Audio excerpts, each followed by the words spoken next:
Welcome to my latest Ask Tyler video. I know it's been a while, but we're back.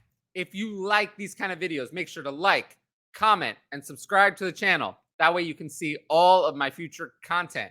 All questions for this video came from my Patreon. The link is at the top right corner. Click on it and make sure to join. But that's enough of an intro, so let's make our way into the video. First question.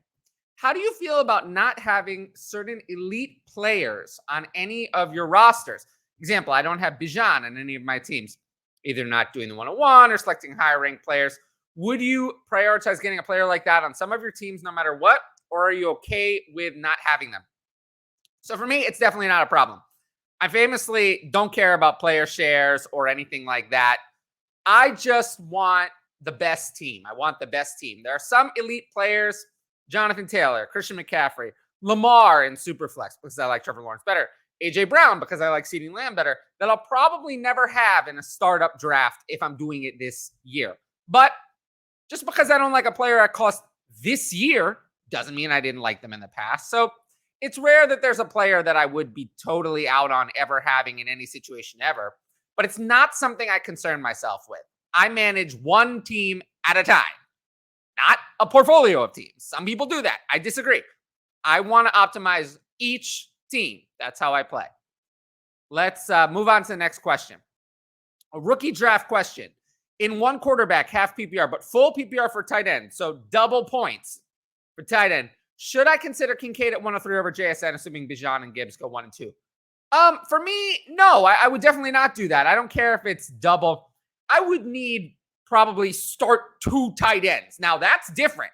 If you start 2 tight ends, tight end is brutal as it is. Imagine if you're starting 2 of them every week. Then I might consider going Kincaid at 103 over JSN.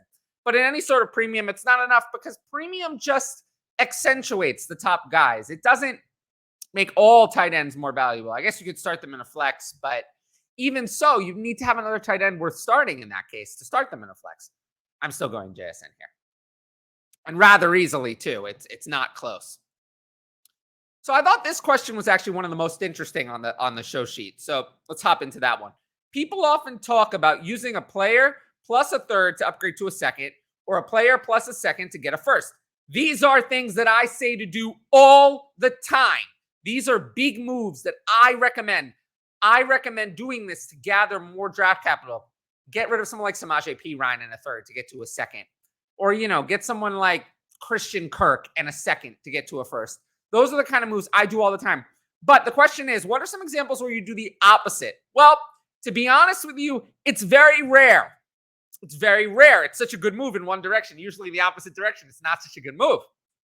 I will say, I did see on the Trade Analyzer when I was writing my Trade Finder for DLF, when I was writing my article, there was a deal, a second and T. Higgins to get a first. I would do that. Yeah, I would do that. I would take T. Higgins.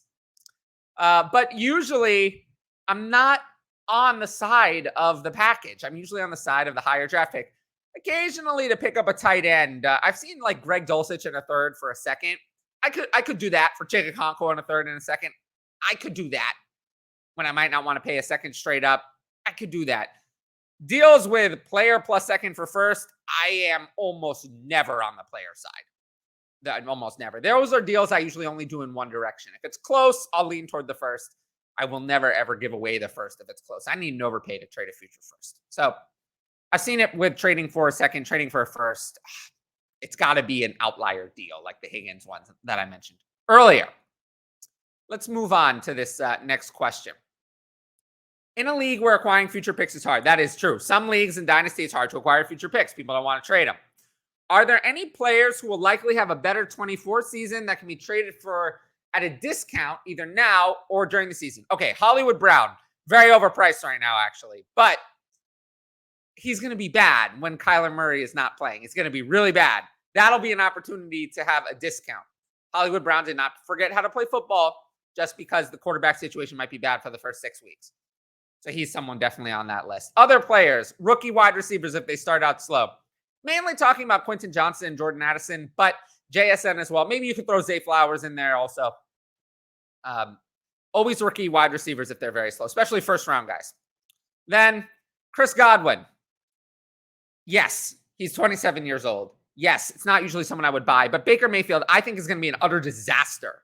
And there will come a point in the season where if you're pivoting to 2024 and beyond, you could just take a second and buy the rest of Chris Godwin's career. And that I'm okay with. I'm okay with that.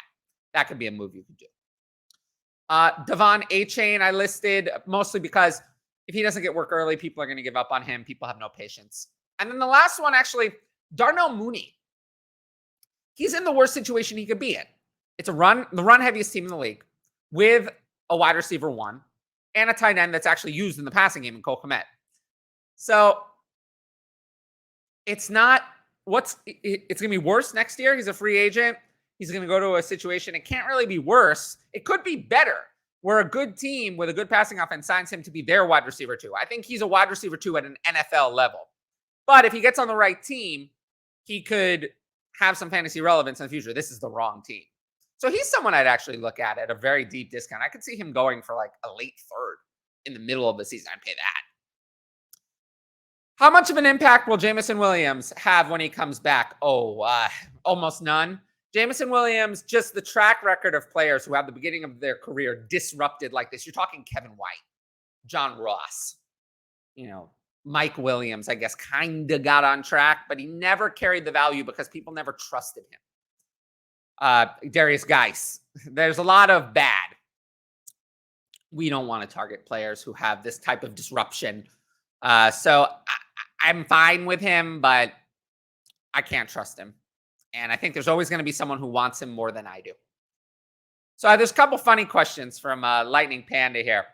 Mount Rushmore of summer activities. I heard this on the New Heights podcast with the Kelsey brothers. So I want to ask you, well, I like going to the beach, tanning, taking long walks outside while I listen to fantasy podcasts. I do like going to water parks, but I never get to go. And I just like not being cold more than anything. I hate the cold weather. It depresses me. So I like that. And I like drinking iced coffee as well during the summer. And then how many holes does a straw have? It has one. The whole thing is a hole. I think. I don't know. Maybe that's a hot take. Who cares? Let's see. A few more questions. So given the landscape at running back in the NFL and how the bell cow back is a dying breed, do you think there is any merit to treating that position more similarly to redraft? Yeah, to a degree, but I wouldn't spend high draft capital on running backs anyway. And I'm fine investing in an older running back at the right price. The problem is they never are. They're always still too expensive. And the problem with running back is decline is not gradual. It's not gradual. It's like Todd Gurley went from being great to terrible really fast. It's not a gradual process. So you can't just rely on having one more season because you don't know when that's going to be. So in general, I'm saying no to that approach. Let's see. Last question. We're blazing through it. What percentage of your starting lineup do you want to be hammers to consider a team to be a contender in a super flex format with starting 9 to 11 players? Okay. In Dynasty, it's important to remember some teams are rebuilding every year. So the average contending roster is stronger than a contender would be in an average redraft league of the same size. It's important to remember. You probably need 4 or 5 studs to compete in a dynasty like this. More than you need in redraft. In redraft, you're going to have as many studs as you can draft. I mean, it is what it is. In dynasty, you probably need more and you need more depth. So the contending teams are stronger because the teams are stacked. So that's my take on that. Well, I appreciate everyone who asked questions on the Patreon. I blazed through this because I prepared ahead of time. So I didn't want to waste any more of your time. If you like the video, like, comment, and subscribe. With Twitter going down, I need support on the YouTube because I don't know if Twitter's going to be there for me. So make sure to like, comment, and subscribe.